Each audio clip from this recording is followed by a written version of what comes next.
This is RTV6 News at 6, working for you. Learning gang resistance techniques. I'm Stephanie Wade telling you how an anti-violence program aims to reach kids before they go down the wrong path. Mud, rocks, and standing water. It's all after AT&T installs fiber in the neighborhood, but they never clean up the mess. What they're now doing is ahead. And they say it's enough to make you cry. Residents fed up with over a decade of no response from the city, now reaching out to RTV6 for help.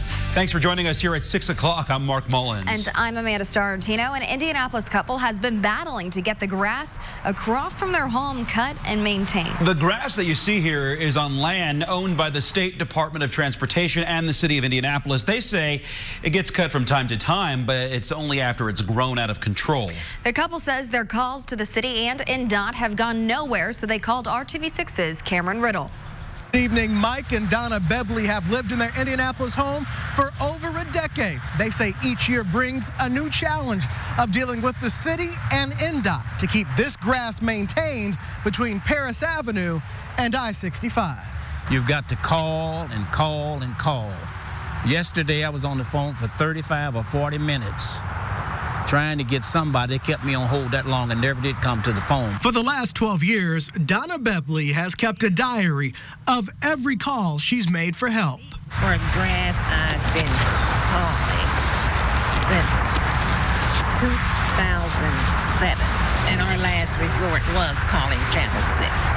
Called them yesterday, and here you are today. Her husband, Mike, has just about had it. It's a disgrace for anybody to come through there and have to drive through there to see that. You can stand there on that corner. If you care about anything living decent, it's enough to make you cry. After making numerous calls to the mayor's action line, he's learned the property is managed by two departments. INDOT on the side of the fence that is closest to the interstate, and the city of Indianapolis on the side facing his home.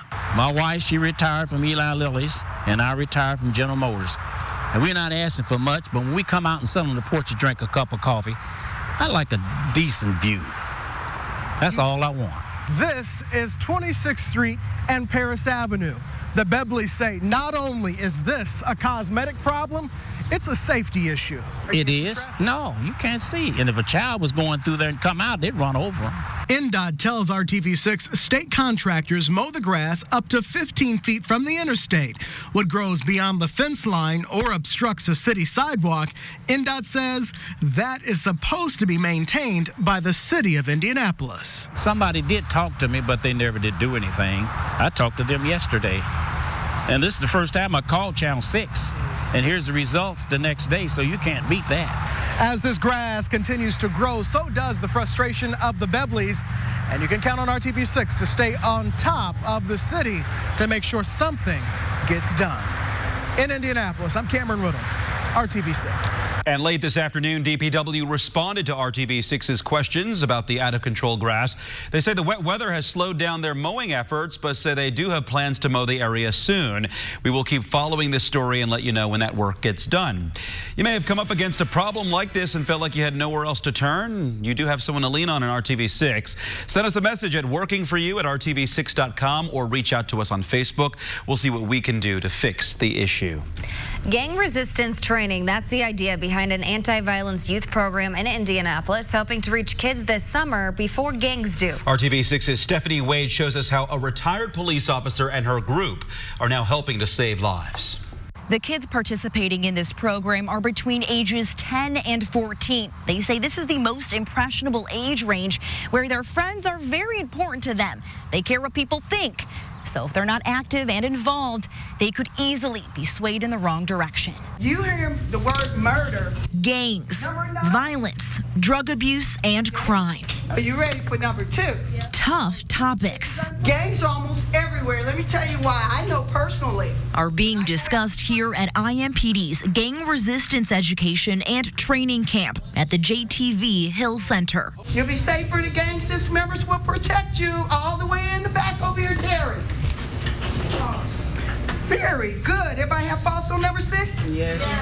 For 2 weeks, kids learn what to watch out for, how gang members target them, and what they say to convince and manipulate you. One of the hardest ones to me was that I didn't know girls that joined gangs. I thought it was just boy gangs. What struck me was how explicit and how honest you were with these kids about gangs. They tell you, you better do this or we're going to get you or we're going to get your family. They would have to make that hard decision one day if they come upon someone trying to get them into a gang. They have to remember what they were taught. Even though the summer camp is offered beginning at 10 years old, Gurnell says gang members approach kids as young as 8. Using them as lookouts and maybe putting drugs on them to hold. Is it false? No. That's why educating and warning them now is pivotal. Now, if someone talks about a gang or asks you to be in a gang, what would you say? I would say no. You'd say no. One child at a time, and that's what we're doing. If we just say one out of this camp, we've done our job. Stephanie Wade, RTV6. Thank you, Stephanie. And so far, there have been 56 homicides this year in Indianapolis. There were 67 this time last year. Once kids age out of the gang resistance program, the mayor hopes they take advantage of Project Indy, connecting teens with summer job opportunities and training. A then and now photo shared out of Western Indiana paints a pretty stunning image of the problem Hoosier farmers are facing with all the heavy rain that we've had so far this year. So this is Putnam County. One photo from June 17, 2018 shows a man standing in the middle of a a field full of tall corn.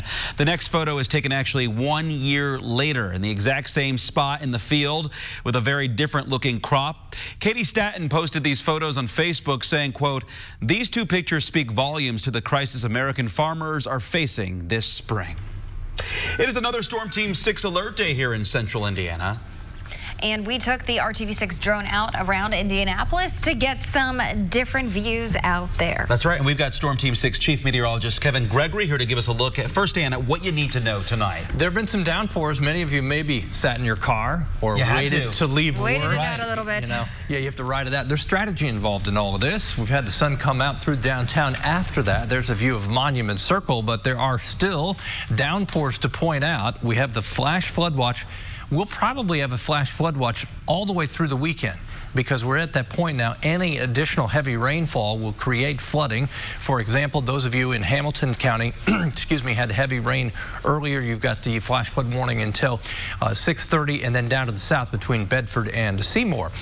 Each individual cell can put down some heavy rainfall. This has been fading a little bit just to the northwest of Bedford, west of Lake Monroe, and south of Bloomington. Each little dot here is a quick ½ inch to maybe inch of rain with these storms. And then we're not expecting any severe weather this evening. Temperatures upper 70s to lower 80s, just depending on how recently you've had a downpour. Our rain chances significant the next several days, but there's something unique. A dry day in the forecast. Talk more about the next 24 hours coming up.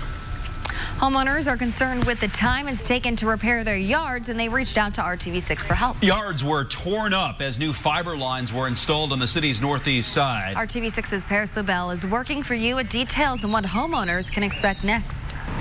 It's this neighborhood up near Castleton. They were just trying to get faster internet from AT&T, but they ended up leaving quite a mess. Rocks, mud, and standing water. Weeks and weeks went by, and we still have these lovely things in our yards. That's Monica Crump's front yard. AT&T came by in late March and upgraded the neighborhood to fiber. The company sent each home in the neighborhood one of these cards, and a few weeks later, they started digging. It was to my knowledge that they would be, you know, might be some disruption in your yard, but any disruption would be fixed, and they'd be in and out of here, and we'd have fiber. Crews ran a cable from the street to an in-ground box in the back corner of her lot. The construction wrapped up in April, but there was a mess left behind in the front yard. I thought maybe eventually somebody would be out to fix this. And in the backyard. And now Monica is dealing with standing water and a whole lot of mud. When they came through, they kind of leveled it out. So it's causing all that water to sit there. So before, that water would actually go into the sewer. She says she tried calling the customer support number and the number on that little notice card, but so far nothing has been done. It's disappointing because I know that everybody works really hard to keep their yard looking nice, and it's really irritating. And other properties in the Eagle Nest neighborhood are also dealing with torn up yards and other issues. We found this fiber box that was just left dug out. And on another property, water keeps leaking nonstop from the ground after AT&T installed that fiber box. It smells like sewer. We're starting to get some little organic greenery growing here. And they told my neighbor there could be a water break or a sewer break, but nobody's done anything, and it's pretty much been underwater for about a month. We reached out to AT&T, and they tell us they're working to fix the yards, but say, unfortunately, recent severe weather has delayed our restoration. We will continue to work to repair any damaged areas and apologize for any inconvenience this may have caused. Unfortunately, this isn't an uncommon issue when new utilities are being installed. If you're dealing with a similar issue, go right now to the RTV6 app or the IndyChannel.com. There we've listed how you can potentially deal with this issue and get them resolved. In Indianapolis, Paris Lubell, RTV6. Trying to make systemic change in state government, the 4 women accusing Attorney General Curtis Hill have filed a lawsuit in federal court. The lawsuit names Hill and the state of Indiana as the defendants. The women are suing for sexual harassment, gender discrimination, and retaliation. Hill is accused of touching the backs or buttocks of one state lawmaker and 3 staffers at a bar during a celebration at the end of the 2018 legislative session. Hill has denied wrongdoing and has rejected calls to resign. The accusers said today they have faced ridicule and have feared for their safety in the months following the incident. People notice you on the street. People make comments here and there, legislators, lobbyists, other staff members. So it's constantly, every day, you're thinking about, well, who might say something or who might bring this up, and we have to rehash this whole thing over and over again. The Attorney General's office has responded tonight saying attorneys will be rigorously defending Curtis Hill. This latest legal action will be addressed in the court and through the proper procedures as established by law. A big move tonight toward a new school superintendent in Indianapolis. The school board is interviewing the 3 finalists for the position today. The interviews began at 5 p.m. at IPS headquarters on Walnut Street. They are open to the public, and you're looking at a bit of those interviews right now in real time. Those finalists include Alicia Johnson, who is currently IPS's interim superintendent. She's on the left of your screen. In the middle is Larry Young Jr. He's the assistant superintendent of elementary education for Pike Township Schools. And on the right is Devon Horton. He is currently chief of schools for Jefferson County, Kentucky, which includes schools in Louisville. Turn around, don't drown. It's a common saying for a reason. And this time, big consequences. He drove through floodwaters and got arrested. Well, this man got in trouble that actually has nothing to do with his driving. Plus, this Emmy Award-winning sportscaster has deep roots with RTV6. How Dave First's love of racing was sparked at a very young age. Kevin. A few isolated showers and thunderstorms around central Indiana right now, but there'll be more widespread first thing in the morning. 7 o'clock, isolated thunderstorms, but then in the afternoon, a different story. Talk about our severe weather threat as well coming up. Up for only $89. For on time. Floodwaters have been high in many places across central Indiana as we deal with continual rainfall. And when authorities tell you to turn around, don't drown, they mean it, whether or not there's a warrant out for your arrest. The Jackson County Sheriff says rescue crews had to step in this morning after the man in this photo drove through swift water and couldn't get back. Turns out the man was wanted out of Michigan and was arrested once they rescued him. The sheriff says don't drive through high water, and if you're wanted, definitely don't drive through high water and get stranded. Well, so many memories in our 70-year history that are shared with the Indianapolis Motor Speedway. It all started on that first day, May 30th, 1949, when we aired the Indy 500. Tom Carnegie then arrived in 1953, and during his tenure at Channel 6, Channel 6 was the first to start daily trackside reports. That didn't go unnoticed by future sports director Dave First. One of the things growing up watching Channel 6 and being a fan of the Indianapolis 500 and the Speedway, it was appointment television to watch Trackside 6, to watch Carnegie do his thing, to watch Ed do his thing, and it was my opinion that Channel 6 did it unlike anyone else. And so my love of the Speedway was really only embellished by the fact that I'm like, man, if anyone's going to cover the Speedway, that's the way to do it. And so when I got to know Ed in college and out of college, and always kept in contact when he offered the job, I'm like, this is perfect. This is awesome, because not only do I get to cover sports in a great city, but I get to cover the greatest single-day sporting event of the year, each and every year. And there's nothing greater than that. Fast Friday at the Indianapolis Motor Speedway at 6 o'clock. You gave it a thumbs up, right? It was a good day. It was a fast day for sure. It just worked out well, because I know Channel 6's history with the Speedway, and to be a part of that, it's been an amazing journey for me, and I'm hoping, knock on wood, that it continues for a while. It's been a while. Yeah, and you're pretty popular out there. Well, here's the thing, you know everybody there. Well, because I've been around a while. But I mean, here's the thing: you see Ed, you see Tom, you see all the guys that worked on Trackside 6, and all the drivers that have helped cover the Indy 500. And we've been very lucky to have a lot of really good drivers. Right. Lion Dyke, the list goes on. And now Tony Kanaan, who just wrapped up his 11th May with us, with many more to come. So that's crucial. I think that kind of helps set the gold standard for track coverage. Good to hear. You know why Dave needs a bigger office? Emmy Awards. Yeah, he does. Yeah. We brought a few back. Yeah, we brought them back for him. Yeah, thank you very much for doing that. I'm sorry. Those race specials are awesome. All right, let's talk about our weather. It's not been so great, but we'll deal with it. Just like yesterday, there have been some funnel clouds, non-severe storm funnel clouds. In other words, they're forming at the beginning of showers and some thunderstorms from a non-severe thunderstorm. This is from Hamilton County Emergency Management up in Arcadia. Those would rarely reach the ground. Tomorrow, I do think an expanding severe weather threat, central and southwest Indiana, a little higher threat, Terre Haute, Bloomington, and Seymour to the south. Here's your probability of rain tomorrow.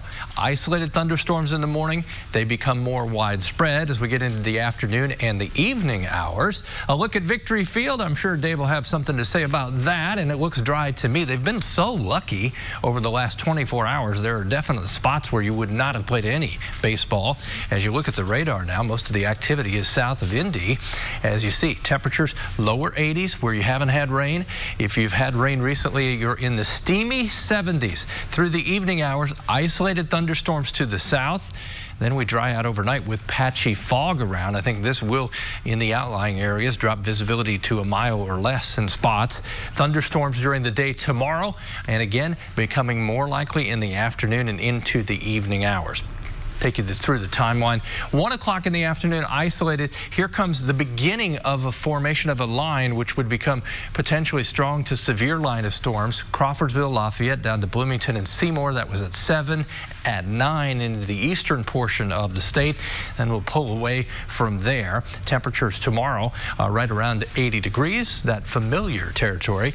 Warmer temperatures for the weekend, but first, Friday is dry. Chance for thunderstorms Saturday. They're likely on Sunday that we'll see other thunderstorms. Temperatures in the 80s through that period.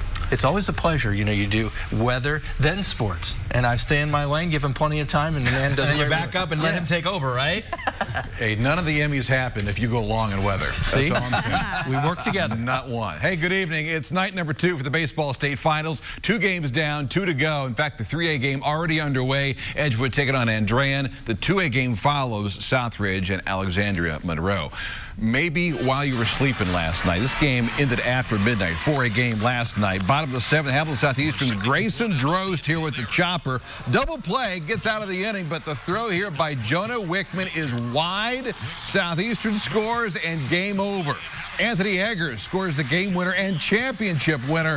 Hamilton Southeastern with their first baseball state title last night. 3-2 the final. The legendary Ken Seitz finally gets the W all along. Of course, with first-year head coach Jeremy Sassanell. A special night late last night. Sure, it's still June, but college football camps are going to be here before you know it. That includes Purdue. The Boilers open at Nevada on the Friday of Labor Day weekend. Tonight, the school's Boilermakers on the Road series continues, this time up at Topgolf in Fishers. Football coach Jeff Brom and women's basketball coach Sharon Versip working the crowd. They head to Chicago tomorrow, but for Brom, they can't wait for season number 3 up in West Lafayette.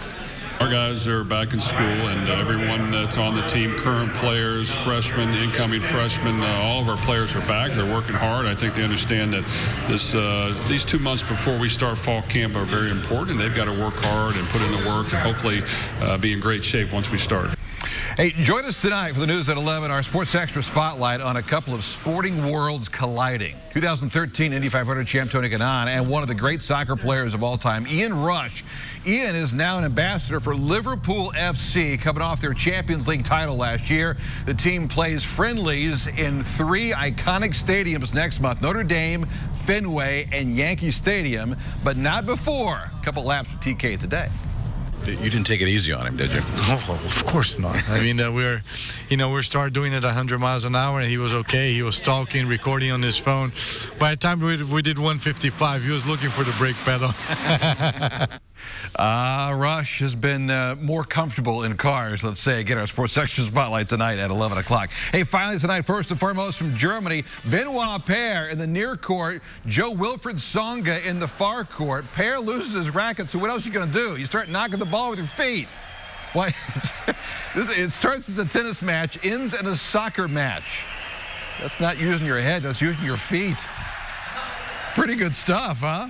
Tsonga went on to win the match in straight sets. Again, Kanaan and Ian Rush in our Sports Extra Spotlight. Until then, though, the news at 6 continues after this. Find new roads at your local Chevy dealer.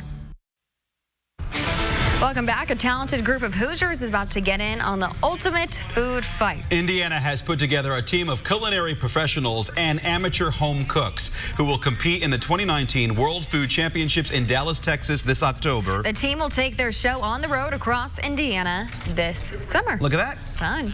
I'm an amateur home cook, no doubt about that. I hear you. Yeah. All right. Like food? All right. Yes, love it. Just checking. To the south, some heavy downpours just northwest of Martinsville, south of Franklin, toward Bargersville, and then near Shelbyville. Slowly they fade away, but probably not until after 9 in general. Dinner time? Yeah? Food? Okay.